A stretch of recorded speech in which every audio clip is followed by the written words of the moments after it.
Hello viewers, welcome to our channel. నేను మీ చరణ్ పరిమి. కోల్కతా కేసులో CBI నిన్న కోర్టులో వాదనలు వినిపించింది. ఈ వాదనలో మరికొన్ని విషయాలు బయటపెట్టింది. ఇప్పటిదాకా సంజయ్ రాయ్ని అలాగే సందీప్ ఘోష్ ప్రిన్సిపల్ ఎవరైతే ఉన్నారో వీళ్ళిద్దరికీ పాలిగ్రాఫ్ టెస్టులు, ఈ టెస్టులన్నీ పూర్తయిన తర్వాత 100 గంటల విచారణ కూడా పూర్తి చేసి రకరకాల విషయాలు అయితే వీళ్ళు బయటపడడం జరిగింది. అవన్నీ మనం మాట్లాడుతూ వచ్చాం. ఇవన్నీ ఒక ఎత్తు అయితే ఇప్పుడు బయటకు వచ్చిన విషయం మరో ఎత్తు. ఇదేంటంటే ఒక నర్సుని ఎంక్వైరీ చేసినప్పుడు తెలిసిన కొన్ని విషయాలు. ఆ నర్సు ఏం చెప్పింది అంటే, ఒక జూనియర్ డాక్టర్ అనుమానాస్పదంగా ఉండటం అనేది అక్కడ కనిపించిన కీలకమైన విషయం. అతను ఏం చేశాడు, ఆయన్ని ఎందుకు అనుమానించాల్సి వచ్చింది? అయితే ఆయన పేరు చెప్పడానికి ఆ నర్సు ఇష్టపడలేదు. కానీ పోలీసు వాళ్ళు ఇప్పుడు ఆ వ్యక్తిని పట్టుకునే పనిలో ఉన్నారు. ఏంటని చూస్తే, ఎవరైతే ఈ ట్రైనీ డాక్టర్ చనిపోయారో ఆవిడ చనిపోయిన ఆగస్టు 9వ తారీఖు అదే రోజు రాత్రి ఆ నర్సు తన డ్యూటీలో ఉన్నారు, ఏదో వర్క్ చేసుకుంటూ ఆ ప్రాంతానికి వచ్చారు. వస్తే వాష్రూమ్లో, అంటే ఆ హాల్ ఏదైతే ఉందో సెమినార్ హాలు, దాని పక్కన వాష్రూమ్ ఉందన్నమాట. సో అందులో ఆ బాత్రూంలో ఎవరో స్నానం చేస్తున్నట్టుగా ఆవిడకి అనిపించింది. ఎవరో అర్థం కాలేదు. సరే చూసింది. తర్వాత వాళ్ళు బయటకు వచ్చిన తర్వాత చూస్తే ఒక జూనియర్ డాక్టర్ అని అర్థమైంది. నిజానికి అంటే ఆయన డ్రెస్ వ్యాపారం కావచ్చు, ఇవన్నీ కూడా చూసినప్పుడు జూనియర్ డాక్టర్ ఇది అనిపించింది. అనిపించాక అతన్ని అడిగింది, ఎప్పుడు మిమ్మల్ని చూడలేదు, అసలు మీరు ఎవరు అంటే ఆయన సమాధానం చెప్పలేదు. మీరు ఎక్కడి నుంచి వస్తున్నారు ఏంటంటే, అతను ఏమన్నాడంటే, నేను జూనియర్ డాక్టర్ని. సో నేను మల్టీ డ్రగ్ రెసిస్టెన్స్ వార్డులో ఉన్న 4వ వార్డులో ఒక పేషెంట్ వచ్చారు. సో ఆ పేషెంట్కి ట్రీట్మెంట్ చేస్తున్నారు. ఆ పేషెంట్కి ఉన్న బ్లడ్ అంతా నా వ్యాపారానికి, నా డ్రెస్కి అయింది. సో దాన్ని కడుక్కోవడం కోసం, నా బాడీ మీద పడిన దాన్ని కడుక్కోవడానికి స్నానం చేస్తున్నానని చెప్పాడు. అది కూడా పిఆర్సీబీ చేస్తుండగా ఆ బ్లడ్ ఆయన మీద ఆయనకు అంటిందంట. సో దానివల్ల ఇప్పుడు స్నానం చేశానని చెప్పాడు. సో దాంతో ఆవిడ ఆశ్చర్యపోయారు. సరే మీ పేరేంటి అని అడిగితే ఆయన సమాధానం చెప్పలేదు. చెప్పకుండా ఆయన వెళ్ళిపోయి మరొక వార్డులో ఫ్రిడ్జ్లో ఏదో వెతుకుతూ ఉన్నాడు. సో వెతుకుతూ ఉంటే అసలు ఏం వెతుకుతున్నారు అంటే దానికి కూడా ఆయన సమాధానం చెప్పలేదు. అట్లా ఆవిడ 2-3 సార్లు ప్రశ్నించినా ఆయన మాట్లాడకపోతుండేసరికి ఆవిడకి డౌట్ వచ్చింది. ఎప్పుడు ఈ హాస్పిటల్లో చూడని వ్యక్తి సడన్గా అక్కడ కనపడడం అనేది ఆవిడకి ఆశ్చర్యకరమైతే, ఆ వార్డులో మరి నిజంగా ట్రీట్మెంట్ జరుగుతుందా లేదన్న డౌట్ కూడా ఆవిడకి వచ్చింది. సో ఇవన్నీ గమనించుకుంది. కానీ అక్కడ ఆవిడ ఎక్కువసేపు ఉండడానికి ఇష్టపడలేదు. అతను ప్రశ్నిస్తే ఆయన కూడా సమాధానం అయితే చెప్పలేదు. అయితే ఆయన ఫ్రిడ్జ్లో వెతికేది ఆవిడ గుచ్చి అడిగింది అనమాట. ఎందుకు చెప్పట్లేదు ఏంటి అని అడిగితే ఆయన పిఆర్బీసీ కోసమే వెతుకుతున్నానని చెప్పి అక్కడ నుంచి తప్పించుకున్నాడు. ఆ తర్వాత ఆయన మళ్ళీ కనపడలేదు ఆ హాస్పిటల్లో. అయితే ఆయన పేరు ఏంటి అని అడిగితే ఆవిడ పేరు చెప్పడానికి ఇష్టపడలేదు.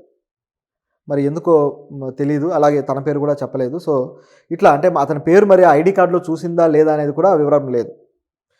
మరి ఆయన పేరు అయితే తను సొంతంగా చెప్పలేదు, కానీ ఐడి కార్డులో అయితే ఉంటుంది. మరి ఐడి కార్డు ఆయన క్యారీ చేశాడా లేదా కూడా తెలియదు. ఎందుకంటే జూనియర్ డాక్టర్లు ఐడి కార్డులు క్యారీ చేయాలి. మరి ఆయన చేశాడా లేదా కూడా తెలియదు. సో బహుశా ఆవిడకి పూర్తి డీటెయిల్ లేకపోవడం, కేవలం అనుమానాస్పదంగా మాత్రమే ఉండటంతో ఆవిడ పూర్తి స్థాయిలో చెప్పలేకపోయిందేమో అనిపిస్తుంది. సిబిఐ వాళ్ళకి ఇచ్చిన వాంగ్మూలంలో ఇవన్నీ కూడా ఆవిడ తెలియజేశారు.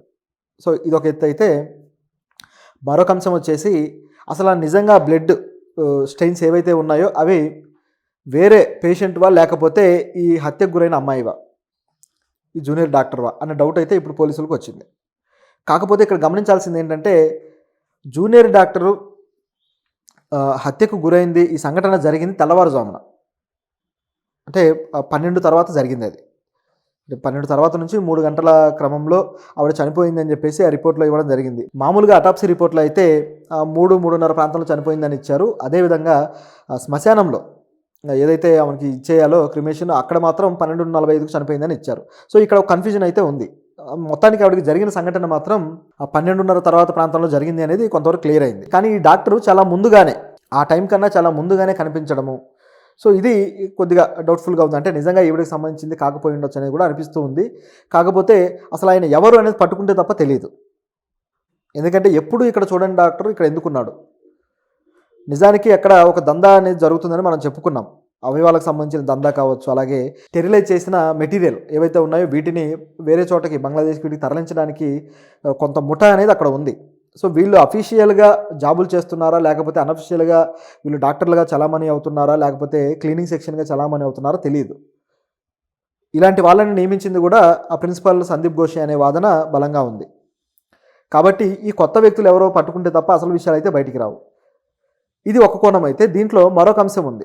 ఏంటంటే నిన్న జరిగిన ఏదైతే వాదనలు ఉన్నాయో సిబిఐ వినిపించింది కదా, ఇక్కడ సిబిఐకి కోర్టు కొద్దిగా మొట్టికాయలేసింది, గట్టిగా తిట్టింది. ఏమన్నారంటే, ఈ ఎవరైతే సంజయ్ రాయ్ ఉన్నాడో ఈ సంజయ్ రాయ్కి మేము బెయిల్ ఇచ్చేసి పంపించేయాలంటారా, మీకు అసలు బుద్ధుందా అని చెప్పి సిబిఐని తిట్టింది. ఎందుకు అలా బెయిల్ ఇవ్వాలి అన్నారు, ఎందుకు తిట్టారు అని చెప్పి చూస్తే ఇక్కడ ఒక విషయం గమనించాలి.